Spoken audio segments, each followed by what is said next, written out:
Lo que acaba de ocurrir en las grandes ligas no es solo un escándalo, es una fractura tectónica. La verdad oculta que ha estado carcomiendo los cimientos de este deporte. Escuchen bien.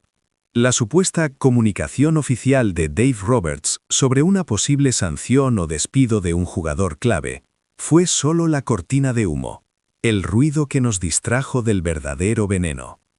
La guerra, mis amigos, no se peleó en el campo de juego ni en los comunicados de prensa. Se gestó en un chat privado, un grupo clandestino que reunía a 17 de los mejores talentos latinoamericanos de la liga. El aire se sentía espeso, cargado de esa ira sorda que solo genera la humillación, y todo explotó con un audio de 54 segundos. Piensen en eso, 54 segundos. Ni muy corto ni muy largo, el tiempo exacto para incinerar una carrera y, lo que es más grave, para desafiar la nueva religión comercial de la MLB. El jugador, al que llamaremos el adversario, para mantener la dignidad que él mismo perdió, eligió no escribir, no poner emojis, sino oprimir el botón del micrófono. Y cuando esa grabación se conectó a los altavoces de un vestuario anónimo, el silencio que cayó fue tan absoluto que se podía escuchar el crujido de las sillas siendo empujadas. La voz de el adversario, al inicio quebrada, no temblaba por miedo, sino por la furia contenida, la rabia de un hombre convencido de su propia verdad. No voy a inclinarme ante un maniquí que solo sonríe en los anuncios.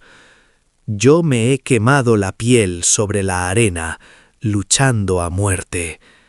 Pero yo no tengo uniformes vendibles en Tokio, ni patrocinios de cadenas de sushi.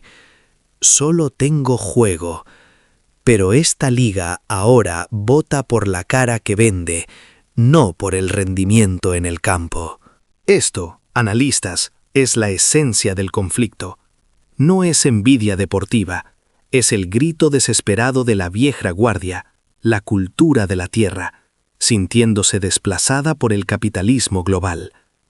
El tono de la grabación se volvió frío, helado, como el filo de una navaja sin emoción, y en los últimos 30 segundos el adversario cruzó la línea de no retorno. Declaró: si este es el futuro de la MLB, ya no es nuestra liga. Esto es solo la propiedad de un solo país. En ese instante, la conversación dejó de ser sobre un MVP para convertirse en un incidente geopolítico. La respuesta fue inmediata y escalofriante. En minutos, 13 de los 17 nombres desaparecieron silenciosamente del chat. No dejaron explicaciones, simplemente huyeron de lo que sentían era una plaga. Pero solo uno actuó. Un jugador silencioso que guardó la grabación y llamó a la oficina de medios de los Dodgers. «Escuchen», dijo, «si esto se filtra, la liga colapsa». Cuando el audio llegó a las oficinas de los Dodgers, el caos no fue por pánico, sino por una indignación profunda y estructurada. Andrew Friedman, conocido por su calma casi robótica, golpeó su escritorio con tanta fuerza que el bolígrafo saltó al aire y rodó por el suelo. Un pequeño ruido que para todos en la sala fue el toque de queda. Dave Roberts, mordiendo su muela, no reaccionó como manager, sino como un hombre cuyo compañero había sido públicamente menospreciado.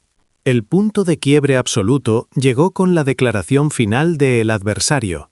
Mark Walter, sin decir una palabra, subió el volumen del altavoz, y la frase resonó: «Esta liga es el juguete de otra nación». Muchos dirán que los Dodgers exageraron, que esto era solo el desahogo de un jugador frustrado en un chat privado. Absurdo. Refutemos ese argumento con la realidad. El documento que los Dodgers enviaron a la MLB no contenía rabia, contenía jurisprudencia legal impecable. No pedían disculpas, exigían acciones, porque consideraron que el ataque no era solo un insulto a Shohei Ohtani, sino una agresión directa a la integridad cultural, la equidad y, cito textualmente, la soberanía del valor deportivo de la liga.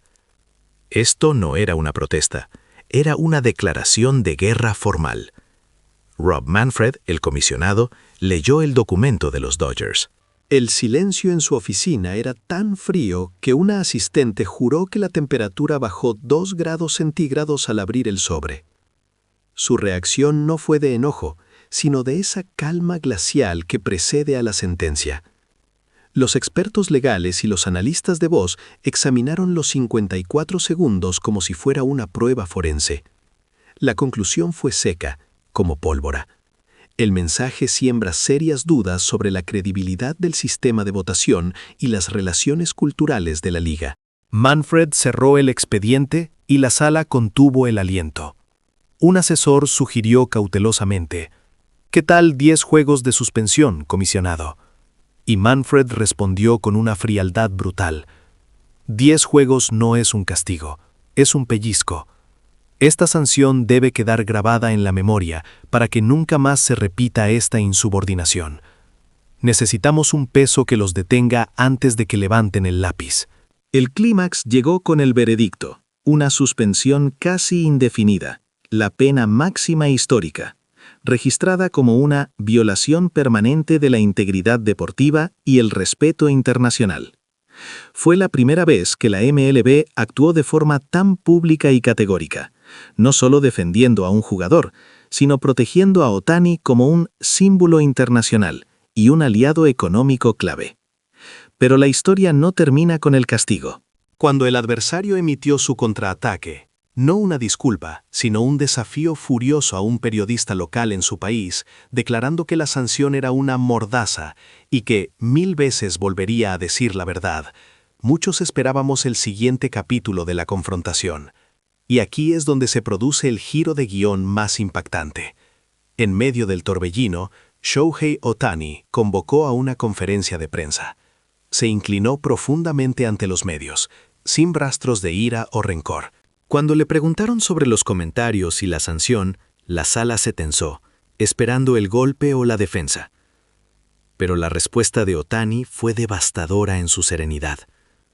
Con una voz suave, apenas audible, dijo: «El béisbol es algo que he hecho desde niño. Gane o pierda, consiga trofeos o no, hay cosas que no cambian». Hizo una pausa.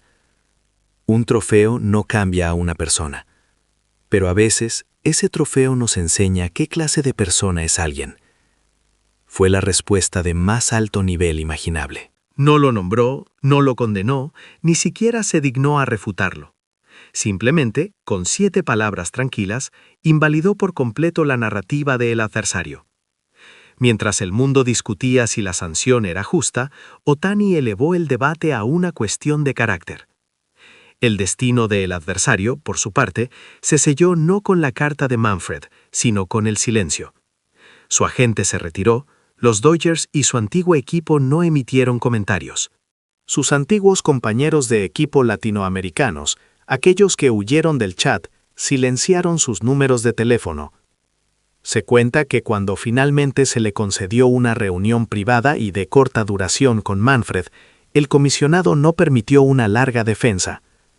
Manfred, mirando al hombre que había prendido fuego a su propia vida, le dijo en voz baja: «En la MLB hay libertad para decir lo que se quiera, pero esa libertad no es un privilegio que exima de las consecuencias».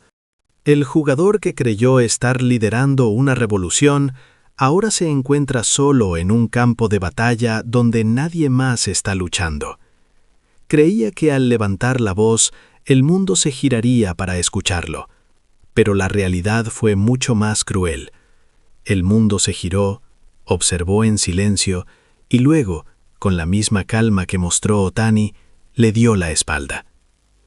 Esperamos ansiosos el siguiente movimiento, pero es posible que solo quede el eco.